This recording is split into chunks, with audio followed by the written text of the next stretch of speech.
ఈ రోజు వీడియోలో నేను స్వీట్ రెసిపీ అయితే చూపిస్తున్నానండి. హల్వా పూరి అనమాట. చాలా చాలా బాగుంటుంది, చాలా సాఫ్ట్గా ఉంటుందండి. తినే కొద్దీ తినాలనిపిస్తుంది.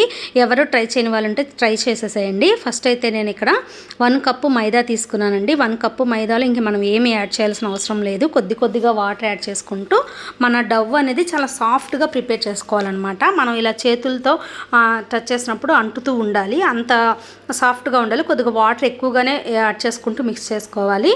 ఇదంతా కూడా మిక్స్ చేసుకున్న తర్వాత ఇందులోనే పైనుంచి నేను కొద్దిగా ఆయిల్ అప్లై చేసుకొని ఒక 15 మినిట్స్ అయినా పక్కన పెట్టేసుకుంటే మన డవ్ అనేది సెట్ అయిపోతుందండి. చాలా సాఫ్ట్గా వస్తుంది. తర్వాత నేను 1/2 కప్పు రవ్వ తీసుకున్నాను అనమాట. సూజీ, బొంబాయి రవ్వ అంటారు, ఉప్మా రవ్వ అంటారు.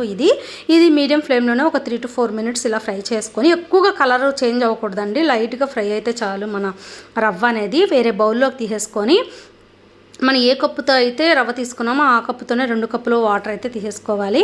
అలాగే షుగర్ కూడా అదే కప్పుతో తీసుకుంటే సరిపోతుందండి.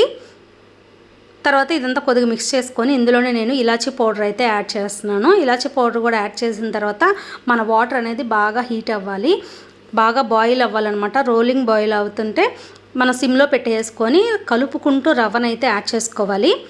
చూసారు కదా, ఇలాగ ఎక్కడ కూడా ఉండలు లేకుండా రవ్వని కంటిన్యూస్గా కలుపుకుంటూ ఇదంతా దగ్గర పడేంత వరకు కుక్ చేసుకోవాలి. నేను ఇక్కడ 2 స్పూన్లు అయితే నెయ్యి యాడ్ చేస్తున్నాను.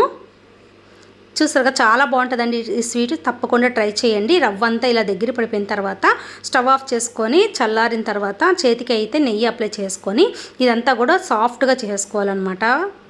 సాఫ్ట్గా చేసుకొని చిన్న చిన్న ఉండల్లాగా అయితే చేసేసుకొని పక్కన పెట్టేసుకోవాలండి. ఆయిల్ కానీ నెయ్యి కానీ ఏదైనా చేతికి అప్లై చేసుకొని ఇలాగా బాల్స్ లాగా చేసేసుకొని పక్కన పెట్టేసుకోవాలి. తర్వాత మన మైదా ఉంటుంది కదా, దాన్ని కూడా ఒక చిన్న బౌల్ లాగా తీసేసుకొని, నేను ఇక్కడైతే ప్లాస్టిక్ పేపర్ తీసేసుకున్నాను, దానికి ఆయిల్ అప్లై చేసుకొని ఇలా ఈవెన్గా స్ప్రెడ్ చేసుకొని మన మైదాని ఇందులోనే మన రవ్వ బాల్ ఉంటుంది కదా అది పెట్టేసుకొని క్లోజ్ చేసుకొని మనం చేతులతోనే స్ప్రెడ్ చేసుకుంటే సరిపోతుందండి. ఎక్కడ కూడా రవ్వ బయటికి రాకుండా.